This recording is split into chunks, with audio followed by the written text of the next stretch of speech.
L'actualité internationale, bonjour Alexandre Adler. Bonjour Bruce. Alors on va reparler de l'Inde. Souvenez-vous, si vous nous écoutez régulièrement, vous savez qu'Alexandre nous a parlé d'élections en Inde, c'était il y a quelques jours.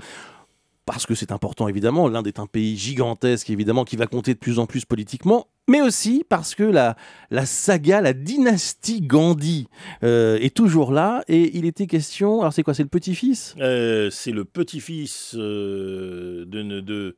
d'Indira Gandhi, l'arrière-petit-fils de Nehru, voilà. Et le fils de Sonia Gandhi, qui est toujours officiellement la présidente du parti du Congrès, même si elle s'est effacée pour un Premier ministre qui n'est pas de la famille, Manmohan Singh. Alors ces élections partielles ont eu lieu, et s'est pris une raclée, le petit-fils. Et oui, et alors c'est des élections partielles à l'indienne, 230 millions d'électeurs, c'est-à-dire que c'est la province dite les Provinces Unies, autrefois l'Uttar Pradesh, c'est non pas grand comme un petit État, c'est grand comme un grand État.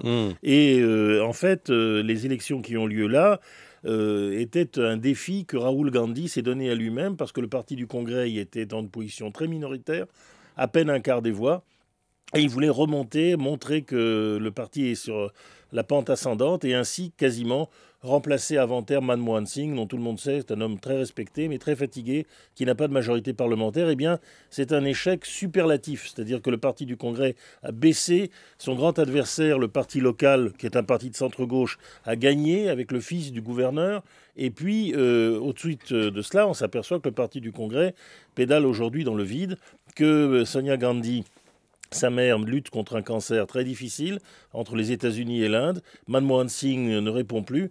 Bref, nous assistons peut-être à la faillite totale de ce qui fut l'épine dorsale de la démocratie indienne. Pour bien indienne. comprendre, c'est une crise politique, mais le problème, c'est qu'à l'échelle d'un tel pays, ça devient une crise qui concerne le monde. Mais oui, en effet, peut-être des élections anticipées, ça c'est possible, mais aussi une gouvernabilité très discutable, parce que la droite institutionnelle marche un petit peu mieux, mais guère mieux que le parti du Congrès. Ce à quoi nous assistons dans ce pays gigantesque, c'est à l'émergence de forces régionales qui sont les unes au centre-gauche, les autres au centre-droit, les autres tout simplement à la recherche d'une identité locale. Et donc l'État indien, dans sa tradition, est atteint, je dirais, en plein cœur.